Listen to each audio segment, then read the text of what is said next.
શું તમે શુગર ખોટી રીતે માપો છો? રોજ શુગર માપવાની અને પેન ઓછો થાય એનું કોઈ સોલ્યુશન? હા છે ને. તો વેલકમ ટુ મોમલી ટુગેધર. આજે આપણે આ વિડીયોમાં એના વિશે ડિટેલમાં ચર્ચા કરીશું. તો જ્યારે આપણે જેસ્ટેશનલ ડાયાબિટીસ કે ડાયાબિટીસ હોય ત્યારે ડૉક્ટર કહેતા હોય કે 3 થી 4 વાર શુગર માપવાની, જેમ કે સવારે ભૂખ્યા પેટની, પછી બ્રેકફાસ્ટ, લંચ અને ડિનર પછીની. તો આટલી બધી વાર શુગર માપવાની હોય તો આંગળી પર પેન બી બહુ થાય, અને જો એક્યુરેટ પદ્ધતિથી આપણે શુગર ના માપીએ તો એની રીડિંગ ખોટું આવવાના ચાન્સીસ વધારે હોય. તો આપણે આજે જોઈશું કે કઈ અમારી સોલ્યુશન અને ટિપ્સ છે જેનાથી આપણે સાચી રીતે શુગર માપી શકીએ અને પેન બી ઓછો થાય. તો ચાલો આપણે શીખીએ. તો પહેલી ટીપ એ છે કે ઓલવેઝ શુગર ચેક કરવાની હોય એના પહેલાં વોર્મ વોટર અને સોપથી હેન્ડ વોશ કરવાના.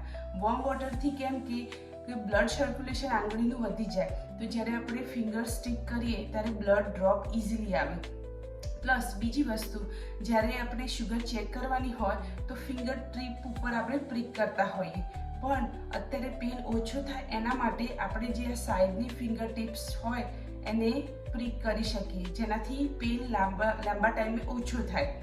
ત્રીજી વસ્તુ કે જ્યારે આલ્કોહોલ સ્વોબ યુઝ કરી અને આપણે ફિંગર ટીપ ક્લીન કરતા હોઈએ ત્યારે મેક શ્યોર કે જે આપણે સ્પિરિટ કહીએ ઇન્ડિયામાં એ આલ્કોહોલ કમ્પ્લીટલી ડ્રાય થઈ જાય પછી ફિંગર પ્રિક કરવાની અને સેમ્પલ લેવાનું. અને ચોથી વસ્તુ એ છે કે તમે જે ફિંગર ટીપ પરથી બ્લડ સેમ્પલ લેવાના હોય એને આ રીતે સ્ક્વીઝ કરવાની નહીં, એને બસ થોડું જેન્ટલ પ્રેસ કરવાનું, અને જ્યારે બ્લડ ડ્રોપ આવે તો ફર્સ્ટ બ્લડ ડ્રોપને વાઇપ કરી અને જે બીજું બ્લડ ડ્રોપ આવે એ સેમ્પલ તરીકે યુઝ કરવાનું. ઓકે, તો પ્રોપરલી આપણે કઈ રીતે શુગર ચેક થાય અને શું ધ્યાન રાખવાનું જેનાથી પેન ઓછો થાય અને એક્યુરેટ રીડિંગ આવે એ બધું આપણે જોઈ લીધું. એક વસ્તુ યાદ રાખવાની કે જ્યારે આપણે શુગર માપીએ ત્યારે એનું જે રીડિંગ આવે તે, કારણ કે બ્રેકફાસ્ટ પછી આટલું આવ્યું કે પહેલાં આટલું આવ્યું રીડિંગ, ટાઈમ સાથે રીડિંગ નોંધી લેવાનું. તો જ્યારે આપણે ફોલોઅપ વિઝિટ માટે જતા હોઈએ ડૉક્ટર જોડે તો આપણે ઇઝીલી એમને આખા વીકનો ચાર્ટ બતાવી શકીએ, કાં તો પછી આપણના ટેલી માટે કાં તો રેકોર્ડ માટે આપણે રાખી શકીએ. હવે આપણે જોઈશું કે પ્રોપરલી શુગર કઈ રીતે ઘરે માપી શકાય. માટે આપણને જોઈશે ગ્લુકોઝ સ્ટ્રીપ, કોઈ બી કંપનીની લઈ શકાય, આલ્કોહોલ સ્વોબ, ગ્લુકોમીટર, લેન્સિંગ ડિવાઇસ અને કોટન બોલ. First and main important, handwash કરવાના વોર્મ વોટરથી. પછી હેન્ડવોશ કર્યા પછી જે ભાગ આપણે ચૂઝ કર્યો હોય આંગળીનો એ ભાગને આલ્કોહોલ સ્વોબ વડે ક્લીન કરવાનું. મેક શ્યોર આલ્કોહોલ સ્વોબ વડે 15 to 20 સેકન્ડ રાઉન્ડ મોશનમાં એ આંગળીનો ભાગ આપણને ક્લીન કરવાનો, અને જ્યાં સુધી એ આંગળીનો ભાગ ડ્રાય ન થાય ત્યાં સુધી આપણે વેઇટ કરવાની.